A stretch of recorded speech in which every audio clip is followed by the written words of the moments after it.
Hello guys, welcome to my mini blog. आज करायची होती मटारची भाजी आणि चपाती, पण अचानक प्लॅन चेंज झाला आणि केली आहे मटार आलूची कचोरी. आणि ही माझ्या मुलाची फरमाईश, कारण त्याला मटारची भाजी आवडत नाही, म्हणून मटारची कचोरी केली. आणि तुम्हाला जर ही माझी व्हिडिओज अँड ब्लॉग्स जर आवडत असतील तर प्लीज माझ्या ब्लॉग्सला व्हिडिओजला लाईक करा, शेअर करा आणि सबस्क्राईब पण करा. सबस्क्राईब तर तुम्ही करतच नाही. नुसतेच व्हिडिओ बघून स्क्रोल नाही करायचं, सबस्क्राईब पण करायचं, कळलं? आणि आता इथे मी हे कचोरी फ्राय करून घेणार आहे. हे मी इथे सारण भरलेलं आहे. मैद्याची पारी ही मी जी लाटून ठेवलेली आहे, त्यात मी हे आलू मटरचं सारण भरलेलं आहे. व्यवस्थित आपल्याला आता हे पॅक करून घ्यायचं आहे ते व्यवस्थित, हे असं,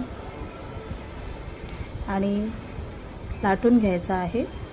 लाटून म्हणजे थोडंसं आपल्याला त्याच्यावर प्रेस करायचं आहे असं.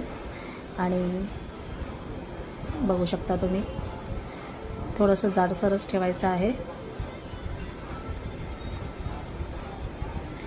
ही अशी जाडसर कचोरी करून घ्यायची आहे. डीप फ्राय करायची आहे आपल्याला.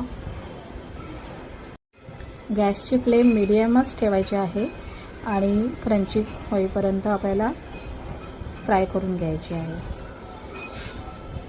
हे बघा किती क्रंची झालेली आहेत. आता हे व्यवस्थित फ्राय झालेले आहेत.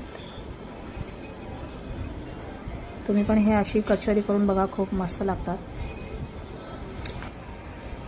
हे बघा, तुम्ही बघू शकता किती टम फुगलेली आहे कचोरी आपली.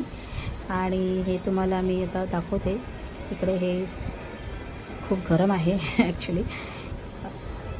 हे बघा, हे सारण खूप छान आहे आतलं, आणि वरतून अशी क्रंची आहे कचोरी. तर अशा पद्धतीने मला ही कचोरी खायला आवडते. दही, सॉस आणि थोडीशी शेजवान चटणी. हे बघा, मस्त, खूप टेस्टी झालेली आहेत. तुम्ही पण अशी ही कचोरी करून बघा आणि खात राहा. आणि माझ्या चॅनलला लाईक, शेअर आणि सबस्क्राईब करा. थँक्यू. Bye bye.